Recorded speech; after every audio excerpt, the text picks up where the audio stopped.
Assalamualaikum warahmatullahi wabarakatuh. Saya Karfidaus bin Zulkifli dari subjek Teknologi Angkasa akan membuat refleksi berkenaan dengan modul 3 iaitu Ekonomi Angkasa.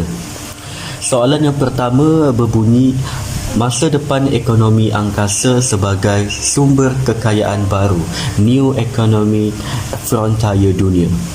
Pada pandangan saya, masa depan ekonomi angkasa sebagai sumber kekayaan baru dapat dilihat jika sesebuah agensi atau pihak yang berkaitan dengan sains angkasa diberikan peruntukan dana yang besar supaya ia mampu untuk menyediakan masa depan yang lebih cerah dalam bidang angkasa. Sekaligus dapat memberi pulangan ekonomi yang cukup lumayan kepada negara. Hal ini juga ia dapat mengukuhkan lagi bidang angkasa ini sebagai penyumbang kepada ekonomi negara sekaligus meningkatkan pendapatan golongan angkasawan. Masa depan ekonomi angkasa dilihat melalui penyertaan rakyat Malaysia sama ada menerusi inisiatif kerajaan maupun swasta yang terus berkembang dalam industri angkasa, termasuk pelancaran satelit negara. Selain itu, penggunaan teknologi angkasa di Malaysia terus meningkat terutamanya dalam bidang navigasi, pengurusan sumber, peramalan kaji cuaca, sistem komunikasi serta keselamatan negara. Kehidupan manusia kini secara realitinya amat bergantung kepada teknologi satelit. Hal ini demikian kerana telefon bimbit yang digunakan setiap hari adalah sebahagian daripada teknologi komunikasi satelit. Begitu juga dengan siaran televisyen digital yang juga menggunakan teknologi satelit komunikasi.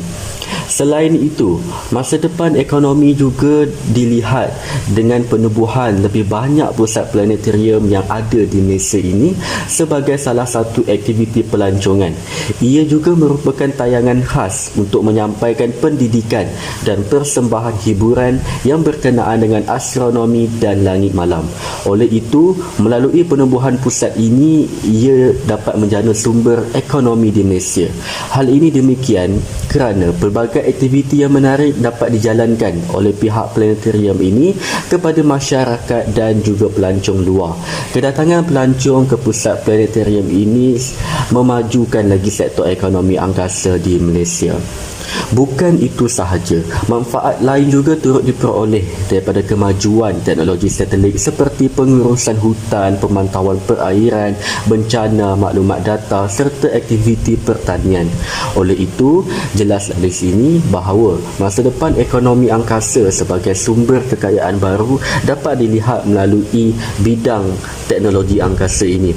Saya berharap supaya Malaysia terus menjadi antara daya saing pemain di bidang angkasa pada peringkat antarabangsa dan dapat membuka mata masyarakat di seluruh dunia agar memandang negara Malaysia antara ekonomi negara yang terus maju dan meningkat.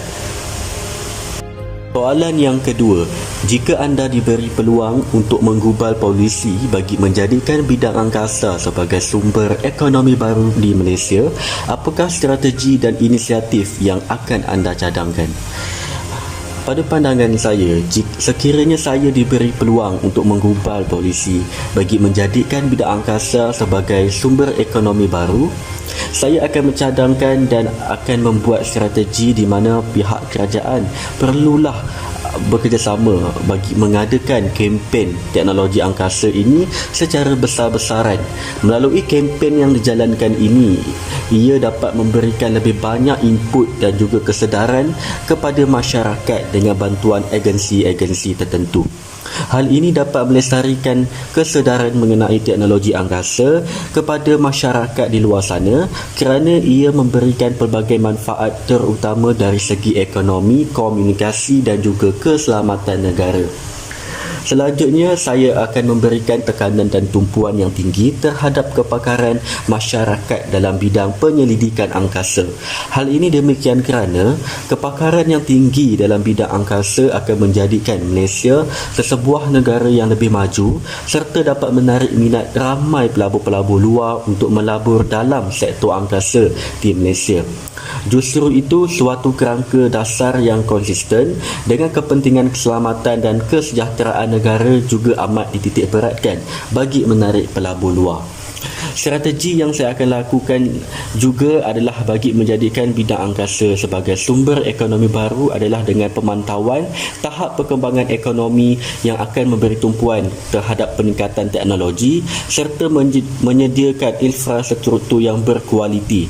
Sehubungan dengan itu, usaha akan dipertingkatkan bagi menggalakkan lebih banyak pembaharuan dan pemodenan alat teknologi angkasa serta membangunkan tenaga kerja yang berintensif, berpengetahuan dan berkemahiran tinggi dalam bidang angkasa.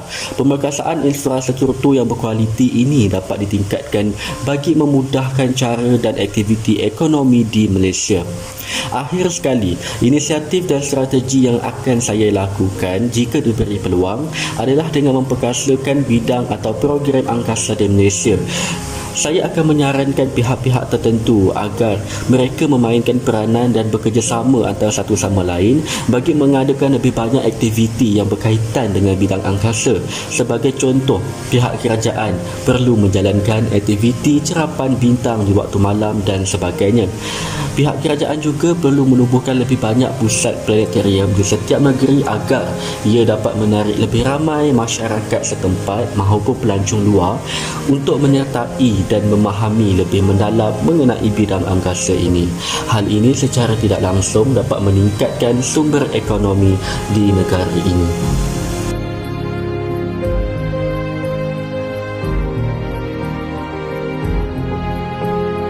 Soalan yang ketiga, berdasarkan strategi dan inisiatif yang dicadangkan, bagaimanakah anda melihat masa depan ekonomi angkasa di Malaysia dengan tempoh 20 tahun dari sekarang? Pada pandangan saya, masa depan ekonomi angkasa di Malaysia dalam tempoh 20 tahun adalah dari segi memanfaatkan keupayaan angkasa negara secara optimum. Keupayaan angkasa akan dimanfaatkan secara selaras dan bersesuaian untuk penghasilan yang terbaik. Hal ini juga ia menjadi penyumbang strategik kepada kesejahteraan sosial, penjanaan ekonomi serta tahap pengurusan sumber asli alam sekitar, bencana dan keselamatan negara. Pemerkasaan teknologi angkasa iaitu pengukuhan infrastruktur tempatan dan memantapkan sumber manusia. Pemerkasaan teknologi angkasa dan infrastruktur tempatan membangunkan sumber manusia yang berkemahiran tinggi dapat meletakkan Malaysia setanding dengan negara-negara yang maju. Selain itu, melalui strategi dan inisiatif yang cadangkan, saya melihat masa depan angkasa dalam tempoh 20 tahun adalah dari segi peningkatan sumber ekonomi. Pelbagai inisiatif telah dilakukan dan usaha oleh pihak dan institusi tertentu dalam menjalankan pelbagai aktiviti dan program berkaitan dengan angkasa. Penubuhan pusat sains angkasa seperti planetarium dan aktiviti cerapan bintang pada waktu malam dapat menarik lebih ramai pelancong luar maupun dalam negara. Hal ini akan dapat meningkatkan sumber ekonomi baru angkasa di Malaysia. Dan akhir sekali, inisiatif dan strategi yang dicadangkan juga dapat meningkatkan produktiviti. Keupayaan angkasa seperti penggunaan imej satelit mampu mengurangkan kos, meningkatkan kecekapan perkhidmatan dan menggalakkan inovasi. Hal ini kerana inovasi adalah pemacu utama bagi pertumbuhan ekonomi dalam pelbagai sektor, antaranya sektor perkhidmatan, alam sekitar, pertanian, pembuatan, pembinaan dan perlombongan. Penambahbaikan dan pembaharuan proses dengan menggunakan keupayaan angkasa akan meningkatkan lagi produktiviti secara berterusan. Oleh itu, tegaslah di sini bahawa teknologi angkasa amat penting untuk membantu aspek keselamatan negara, malah ia menyumbang kepada penjanaan ekonomi melalui data, teknologi dan aplikasinya. Seharusnya Malaysia mengambil peluang untuk menerokai teknologi angkasa menerusi kajian, penyelidikan dan jaringan kerjasama dengan negara-negara lain. Di samping dapat meningkatkan kemahiran sumber manusia untuk kebaikan dan kelestarian kehidupan pada masa hadapan. Sekian, terima kasih.